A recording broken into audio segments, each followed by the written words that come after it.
In this video, I will discuss how does Theodore Dreiser portray American society in Sister Carrie.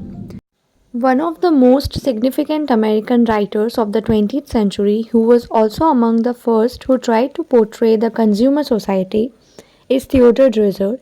His novel Sister Carrie communicates the felt quality of a historically located society. The American society of the late 19th century comes alive on the pages of the novel.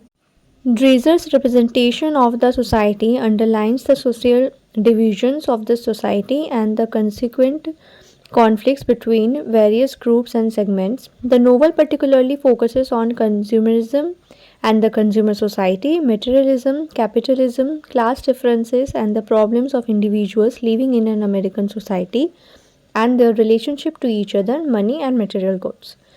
The detailed descriptions of all the things Carrie put in her small trunk in the very opening paragraph of the novel places her in a certain social frame. Similarly, the clothes worn by Drought, the interiors of Minnie's flat, and the working conditions of the girls in the shoe factory forcefully establish the disparities in social class. Sister Carrie at large represented the American society. The immediate desire of Carrie was to attain materialistic advantages, to overcome her miseries and poverty, and the mode of attaining them was rather insignificant. Carrie connects with both Trout and Hurstwood, but the environment of Chicago and of New York forced her to enact what she did, and the desire to achieve was, of course, there, but it got strength from the environment of the place, and she achieved her desired dream. American dream exactly converts to a nightmare in the wild pursuit of wealth and success. Carrie was a young rustic woman, ignorant about materialistic American society and eager to achieve simply worldly pleasures. Carrie, like any average American, got stuck between virtual and real worlds. Dreams of success were far from reality. The domestic life of Hurstwood was also lacking love and affection, and somewhere Hurstwood was deprived of social warmth and had an intense sense of loneliness. He feels left alone in this materialistically dominated society. He is attracted towards Carrie but does a social lapse by breaking conventions of society, by moving and breaking away from his family. Carrie joins Hurstwood, hoping of attaining her American dream, but for Hurstwood, this union is the start of his American tragedy. The fall of Hurstwood represents unreliability and insecurity in American society. Dreiser notes that in American cities, plate, glasses, windows were becoming fashionable for the very first time during the late 19th century. The effect of these windows was to awe and abash the common applicant and to make the gulf between poverty and success both wide and deep. What the window reflects is a society polarized into the rich and the poor. This society is also organized according to the hierarchy. At the bottom of the social hierarchy is the homeless poor who have no place to sleep.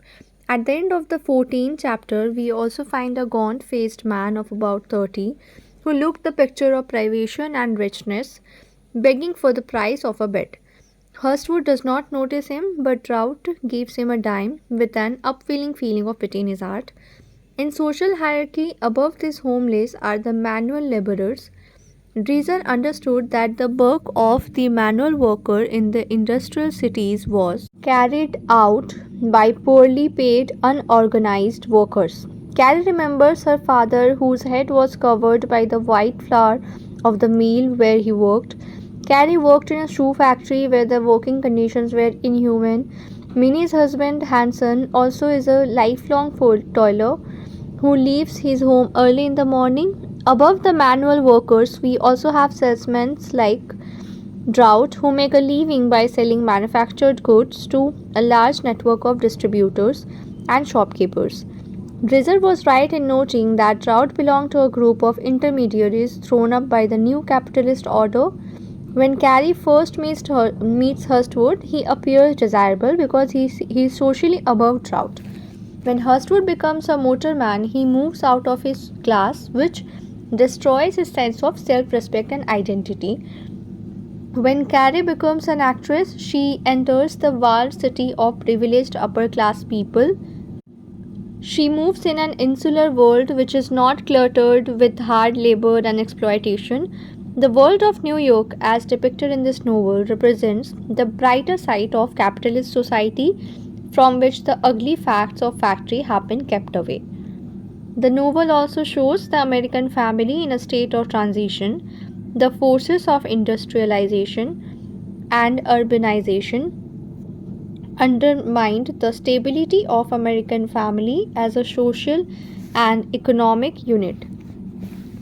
Dreiser grew up in an urban family who was constantly on the move in search of work and shelter. In Sister Carrie, we also have Carrie's sister Minnie and her husband Hanson, who represent a working class family in the city. The interiors of their small flat represents their diminished social status. Minnie is also shown as a subdued woman who is totally dependent on her husband. Carrie's isolation at the end of the novel is largely because of her separation from her family.